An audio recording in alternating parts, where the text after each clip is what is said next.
Siempre pensé que las grandes revelaciones llegarían con titulares gritando o peleas explosivas, pero en mi vida todo comenzó con algo trivial. Un pequeño trozo de papel aluminio en la alfombra del baño. Ese brillo captó mi atención en el momento en que entré. Había dejado las luces apagadas. Solo un delgado rayo de sol matutino se filtraba por la ventana. Recuerdo que me detuve, preocupado por si pisaba algo afilado.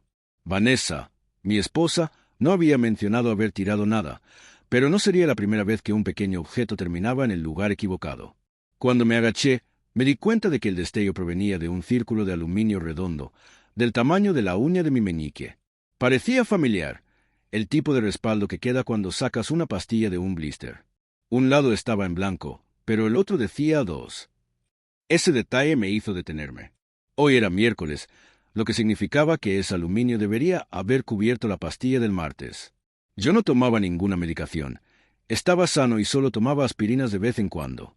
Vanessa, hasta donde yo sabía, tampoco tomaba ningún medicamento. Ambos habíamos tenido revisiones médicas recientes y nos habían dicho que estábamos en gran forma. Entonces, ¿por qué había un pequeño círculo de aluminio etiquetado como 2 en el suelo de nuestro baño? Intenté descartarlo como un trozo de empaque perdido, tal vez algo que se nos cayó sin darnos cuenta, pero un pequeño nudo de preocupación se apretó en mi estómago. Las únicas pastillas diarias que solíamos tener en casa eran las anticonceptivas de Vanessa. Eso había sido hace unos años, antes de que yo me hiciera una vasectomía. El procedimiento surgió una vez que decidimos no tener más hijos. Ella había estado tomando la píldora durante años, pero eventualmente cambiamos a la ruta permanente de mi vasectomía.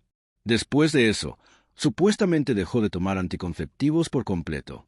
Pero ahora sostenía el aluminio del martes de un blister de pastillas diarias. Un escalofrío me recorrió.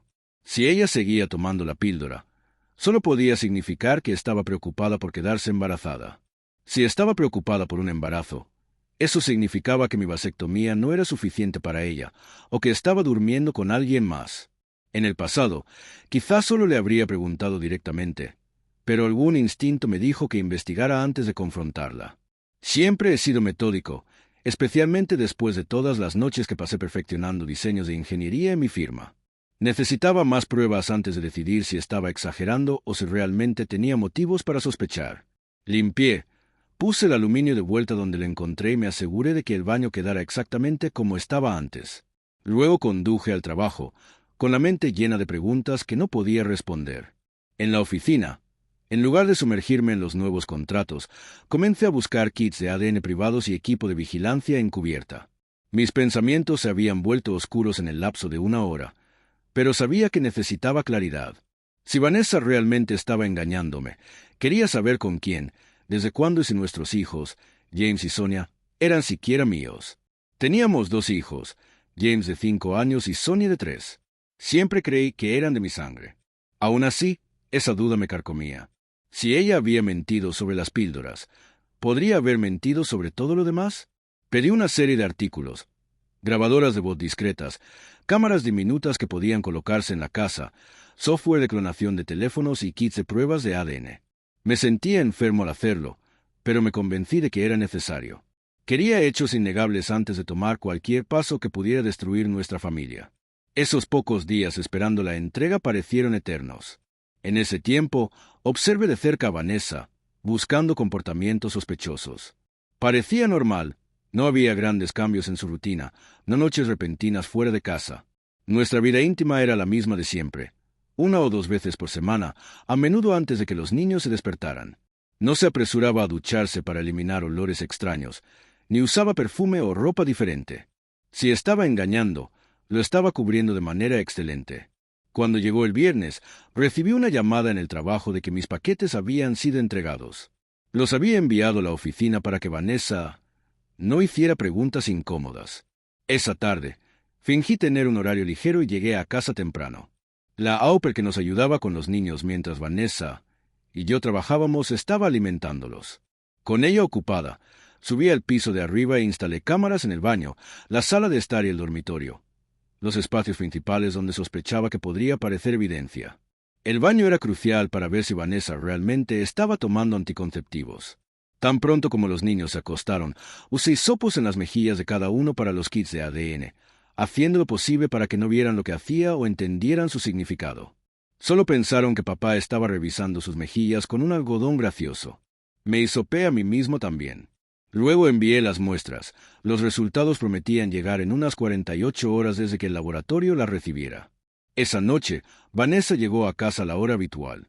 Charlamos sobre cosas mundanas, su trabajo, los niños, que ver en la TV. Mientras tanto, me sentía como un extraño en mi propio matrimonio. Después de que ella se duchara, me colé en su auto para colocar una grabadora de voz debajo del asiento. También cloné su teléfono, descargando sus mensajes de texto y correos. Para mi sorpresa, no había nada incriminatorio en su huella digital. Ningún coqueteo, ninguna llamada sospechosa.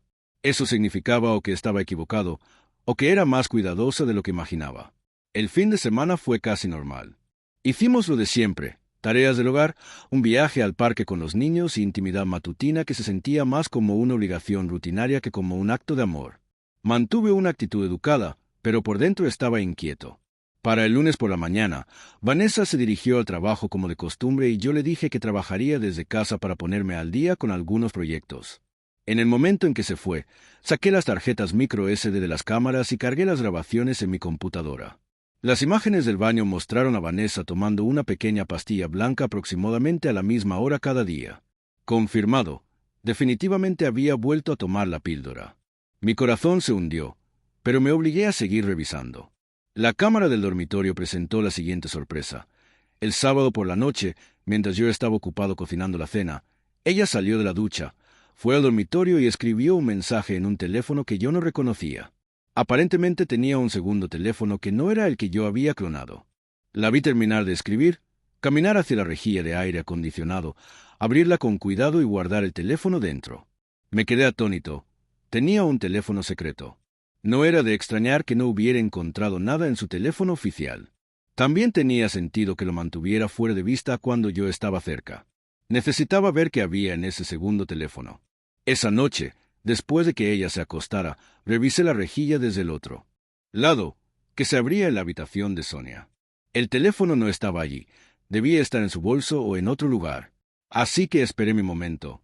Eventualmente, en otra ocasión cuando Vanessa estaba duchándose y oí el agua corriendo, abrí silenciosamente la rejilla desde el lado de Sonia. El teléfono estaba allí. Lo agarré, corrí a mi oficina, cloné su contenido en un nuevo dispositivo en cuestión de minutos y lo devolví. Me temblaba la mano todo el tiempo, la adrenalina me invadía. Justo cuando terminé, oí que el agua se cerraba. Tuve el tiempo justo para deslizarme en la habitación de Sonia y fingir que la estaba vigilando dormir. Vanessa miró dentro, curiosa, pero lo disimulé como afecto paternal.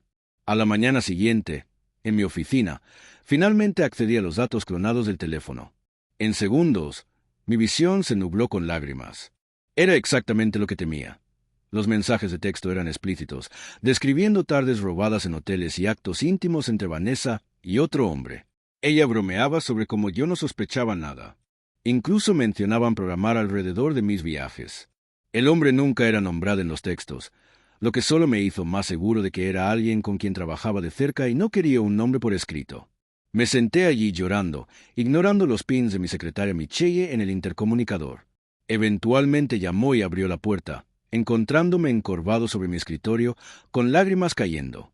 Michelle era una mujer aguda, sin tonterías, unos años mayor que yo. Usualmente manteníamos una distancia profesional, pero esta vez entró, cerró la puerta con llave y me handí pañuelos. ¿Qué pasó?, preguntó con calma. Le conté todo, el aluminio sospechoso, las píldoras ocultas, las cámaras, el segundo teléfono. Me sentía patético, pero ella solo escuchó. Luego dijo: Gary, necesitamos detalles y necesitamos un plan. Cuando mencioné que también había hecho hisopos de ADN a los niños, asintió. Bien, averigua la verdad y luego decide cómo actuar. Por ahora, tienes un boleto para visitar la sucursal de Portland. Te vas hoy y no vuelves hasta el jueves. Parpadeé, confundido. No habíamos discutido ningún viaje. Confía en mí, dijo. Vanessa podría sospechar si estás demasiado cerca. Dile que hay una crisis repentina allí. Michelle envió un mensaje a Vanessa desde mi teléfono sobre una emergencia en la ubicación de Portland. Vanessa respondió que lo sentía y esperaba que volviera pronto. Michelle también me dio el nombre de su amiga cercana Lorraine, una abogada de divorcios que había manejado su propio divorcio turbulento años atrás. Me encontré en la oficina de Lorraine en cuestión de horas, aún en shock. Lorraine escuchó, hizo preguntas puntuales y explicó mis opciones legales. No hacer nada, divorcio amistoso o ir nuclear con una demanda por adulterio que arruinaría el mundo de Vanessa y cortaría sus reclamos sobre mis activos. Consideré cada una con cuidado. No hacer nada, imposible, estaba furioso. Amistoso. ¿Por qué debería renunciar a la mitad de todo lo que había construido, especialmente si los niños no eran míos? Mi elección final fue obvia. Quiero la opción nuclear, dije, oyendo mi propia voz temblar de ira. Lorraine asintió. De acuerdo. Reuniremos más evidencia primero. Para eso, necesito el teléfono que clonaste para construir un caso sólido. Se lo di sin dudar. Michelle luego me llevó a un hotel modesto, diciéndome que me duchara, pidiera servicio a la habitación y no me acercara al minibar. Te necesito alerta, insistió. Tienes que planear tus próximos pasos. Pero no podía pensar con claridad. Mi vida tal como la conocía se había hecho añicos. La única pequeña esperanza era la posibilidad de que los niños aún fueran míos o que estuviera llegando a conclusiones equivocadas. Pero en el fondo sabía que las probabilidades eran bajas.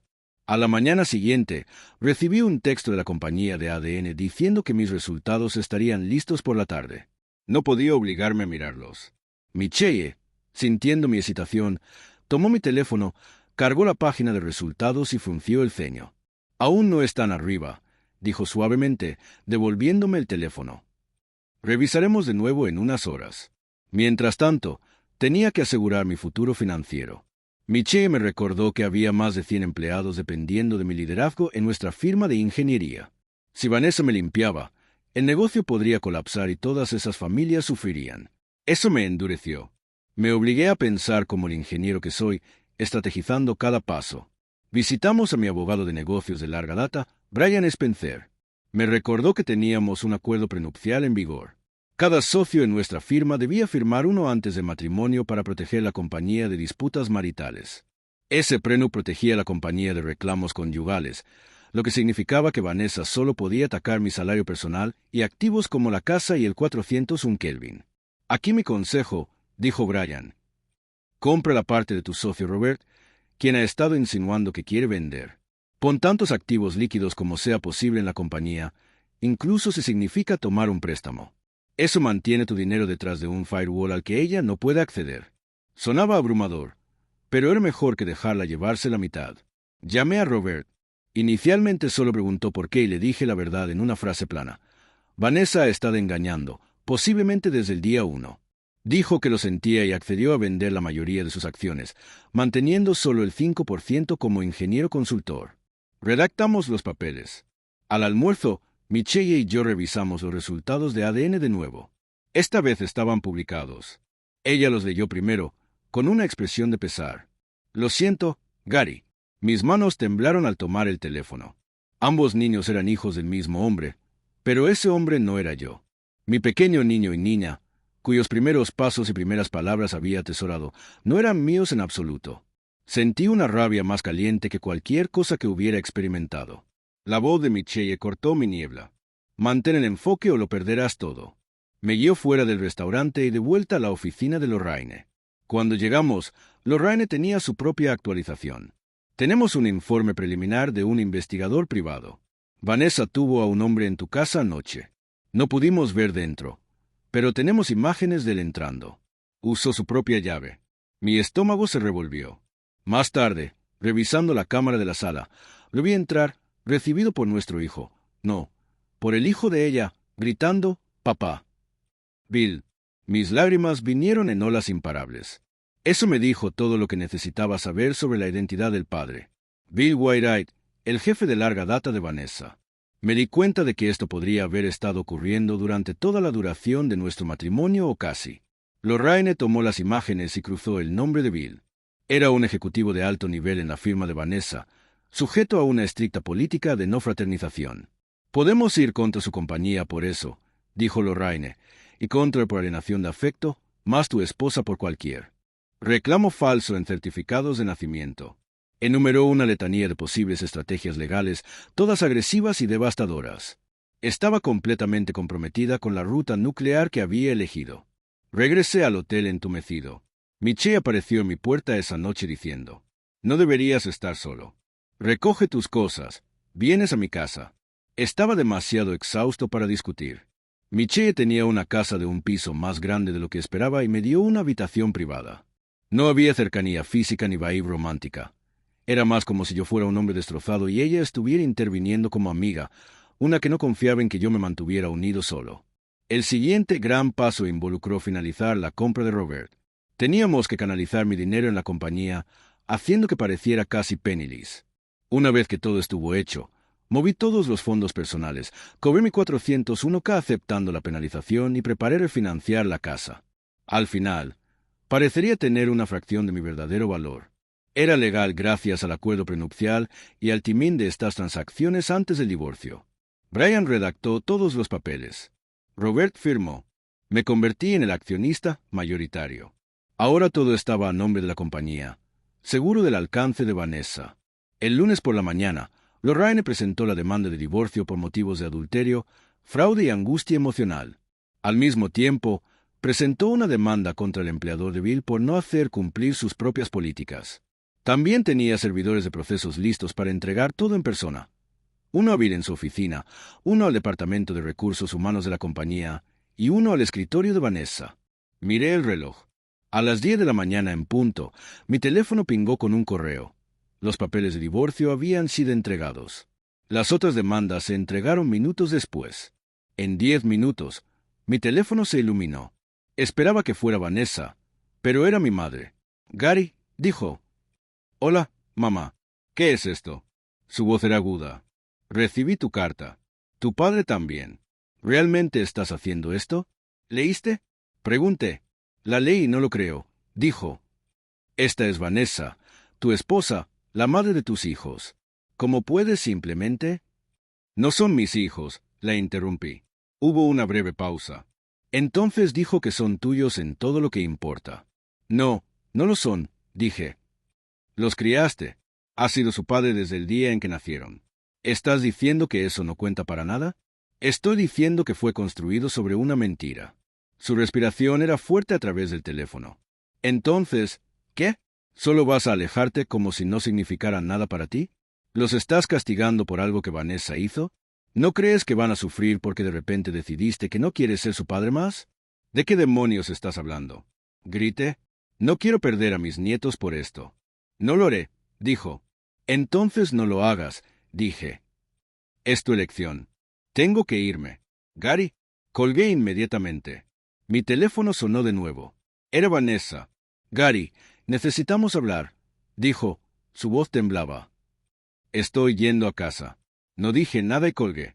Luego me di cuenta de que casa aún era mi casa, donde habíamos vivido juntos, pero supongo que ella aún la veía como suya también. Miche me dio un abrazo rápido y salió, dejándome enfrentar a Vanessa solo. Esperé en mi oficina en casa, leyendo correo tras correo de familiares que habían recibido el paquete de divulgación. Mi padre estaba indignado, mi hermana furiosa. Vanessa llegó unos 20 minutos después, irrumpió en la oficina y cerró la puerta. Nunca la había visto tan desalineada. «Gary, empezó. «No estoy interesado», la corté. «No estoy interesado», repetí. «¿Ni siquiera quieres?» «No», dije. «No quiero oír nada de ti. Me has mentido durante 9 años. Ninguno de los niños es mío. Sin embargo, me convenciste de hacerme una vasectomía mientras seguías tomando la píldora solo para poder continuar tu aventura con papá Bill». Sus ojos se abrieron en shock. «Así que no, Vanessa», continué. «No me importa lo que tengas que decir. La información de contacto de mi abogada está en el paquete que recibiste cuando te entregaron los papeles.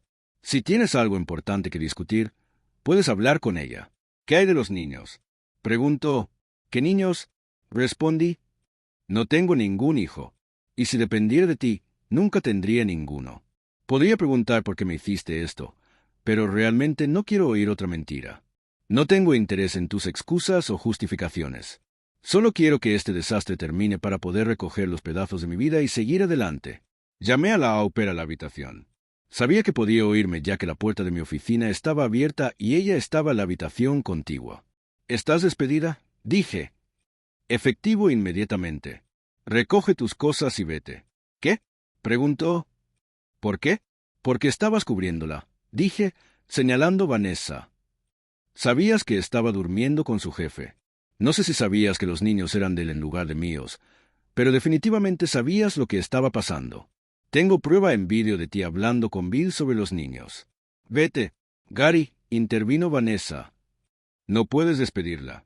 Yo soy el que paga su salario, dijo la au pair, mirando a Vanessa con gratitud. Bien, dije. Ya informé a la agencia que estabas involucrada en una aventura y que no tomaré acciones legales si te remueven de su lista. Así que si Vanessa quiere mantenerte, no solo tendrá que pagarte ella misma, sino también manejar todos tus impuestos, vacaciones, pensión, días por enfermedad de seguro. El rostro de la au pair palideció. No solo perdía su trabajo, sino que ser expulsada de los libros de la agencia hacía casi imposible encontrar otra posición. Las agencias compartían información. Ahora vete, ordené, y ella se fue apresuradamente. ¿Tenías que hacer eso? Dijo Vanessa. Ella no se lo merecía. Estás hablando de nuevo, la corté. Te dije que no quiero oírlo. Lo que sí quiero es que empaces tus cosas, tomes a tus hijos y te largues de mi casa. Esta es mi casa también, protestó. No según los papeles. Dije. Está a mi nombre solo. Hasta que los tribunales digan lo contrario, lárgate de aquí. Se encogió ante mi grito. James entró. Mami, dijo. Sonia se calló. Vanessa, mirando soqueada y llorosa, se levantó y fue a atender a su hija. Cerré la puerta de mi oficina y me quedé dentro mientras ella recogía sus cosas. Unos minutos después, volvió con Sonia en brazos. ¿Vas a despedirte de? No lo digas siquiera, la corté. Ella no es mi hija y él no es mi hijo. Llévalos con papá Bill y deja que él cuide a sus propios hijos. No tienen nada que ver conmigo. Gary, fuera. Tan pronto como se fue, me derrumbé por completo. Un momento después, Michelle se coló en la casa, habiendo esperado cerca por si perdía el control. Me sostuvo mientras lloraba. Su presencia era extrañamente calmante. Oímos el auto alejarse. Mi teléfono zumbaba continuamente, pero lo ignoré. Por primera vez en una semana, tenía un deseo desesperado de simplemente desaparecer de mi propia vida. Michelle, siempre firme, me recordó que aún teníamos pasos que finalizar. Poner en marcha la demanda de recursos humanos, bloquear las finanzas de la compañía y demás. Unas horas después, recibí un correo de que Vanessa había solicitado una orden de restricción contra mí, alegando daño emocional. La orden me prohibía entrar en mi propia casa hasta una audiencia judicial. Era un movimiento malicioso, sin duda orquestado por su abogado para mostrar al juez que ella estaba en peligro. Pero Lorraine ya estaba en ello, señalando que yo era el que había instalado las cámaras, reunido evidencia y descubierto el fraude. El juez pronto la anuló. Vanessa se mudó con sus padres. Mientras tanto, Bill perdió su trabajo cuando la compañía se dio cuenta de que había violado flagrantemente su política de no fraternización con una subordinada y había engendrado 2 hijos con ella. Las demandas volaron en todas direcciones. Al final, el empleador de Bill se asentó conmigo por una suma sustancial. Bill personalmente tuvo que asentarse por alienación de afecto en nuestro estado, pagándome una cantidad que ayudaría a repagar el préstamo del fondo de pensiones. Estaba entumecido a la mayoría. Mi verdadero dolor era perder a James y Sonia, a quienes aún amaba pero me negaba a ver porque no podía manejar el dolor. Tal vez eso me hacía un cobarde. Pero cada vez que pensaba en esos niños veía el rostro de Bill. Probablemente me olvidarían pronto de todos modos. Vanessa los usaba como palanca emocional, suplicándome que permaneciera en sus vidas, pero no estaba listo. Las semanas se convirtieron en un mes. Vendí la casa, aceptando una pérdida, y seguí adelante. No tenía apetito por vivir en el lugar que se había convertido en un escenario de traición. Me quedé en la habitación de repuesto de Michelle temporalmente. Éramos educados el uno con el otro, pero había una nueva tensión en el aire. Ella siempre era profesional en la oficina, pero fuera del trabajo parecía estar constantemente chequeándome. El día en que el divorcio se finalizó, estaba en mi escritorio. Recibí el sobreoficial, lo abrí y encontré el decreto final. Era libre de Vanessa, legalmente separado del matrimonio. Sentí una mezcla de alivio y tristeza. Mi teléfono sonó. Lo contesté. Michelle dijo, Bill Whitewright está muerto. Su esposa lo encontró con Vanessa de nuevo y le disparó. Miré el teléfono, soqueado. Me di cuenta, con un sentido grim de ironía, de que Bill nunca llegaría a criar a los 2 niños que había engendrado a mis espaldas. No estaba seguro si eso era justicia o más tragedia, pero no mentiré, no sentí piedad. No podría haberle pasado un tipo más agradable, muteré entre dientes. Esperaba medio que Michelle me reprendiera, pero solo asintió. Entró en mi oficina un minuto después con un sobre en la mano. Esto llegó para ti también. Parece el asentamiento final de la parte de Bill. Vi el cheque, una cantidad que ayudaría a cubrir completamente mi préstamo. Me había convertido verdaderamente libre de cualquier deuda persistente. Exhalé, recostándome en mi silla, inseguro de cómo sentirme. Mi matrimonio había terminado, mis ilusiones sobre la paternidad destruidas, el hombre que engendró a esos niños muerto, y yo ahora financieramente seguro. En un giro retorcido del destino. Michelle cerró la puerta de mi oficina, avanzó y me besó firmemente, apasionadamente, sin hesitación. Cuando se apartó, me di cuenta de que mi corazón latía por una nueva razón. Sonrió ante mi reacción atónita. Durante 9 años he cuidado de ti, dijo suavemente. Eres el hombre más decente que he conocido, y nunca cruzaste una línea conmigo, ni siquiera cuando estabas en tu punto más bajo. He esperado por ti mucho tiempo, Gary. Si me dejas, quiero mostrarte que no todas las mujeres mienten y no todas las relaciones terminan en desamor. Repasé todas nuestras interacciones a lo largo de los años. El profesionalismo silencioso, su protectividad, su disposición inquebrantable a luchar por mí una vez que la verdad salió a la luz. Tal vez había estado ciego también, demasiado ocupado con mi matrimonio para ver a alguien que genuinamente se preocupaba. También recordé al doctor Clinton diciéndome que las reversiones de vasectomía tenían una alta tasa de éxito y sentí un pan de esperanza. La paternidad no estaba cerrada para mí para siempre. Sonreí a Michelle, aún temblando por su beso. Hice una pregunta simple, y salió con un borde crudo que casi me hizo reír. ¿Cuántos hijos crees que deberíamos tener? Ella sonrió ampliamente. Al menos 2, dijo, sus ojos cálidos. Pero veamos a dónde nos lleva esto. En ese momento, me di cuenta de que mi vida había sido volteada al revés. Sin embargo, de alguna manera un nuevo capítulo se estaba abriendo. Mi futuro era incierto, pero por primera vez en meses no me sentía atrapado. Había obtenido mi cierre, legal, emocional y personal. Una parte de mí siempre dolería por los niños que una vez creí míos, pero también entendía que tenía la oportunidad de reconstruir. Tal vez lo haría con alguien que había probado ser leal y estable, a mi lado todo el tiempo. Asentí y Michelle me besó de nuevo. Ahí es donde terminó mi vieja vida y comenzó una nueva, ya no cargada con ilusiones y engaño. Tal vez el desamor era el precio de la libertad. Y tal vez eso era un intercambio justo después de todo.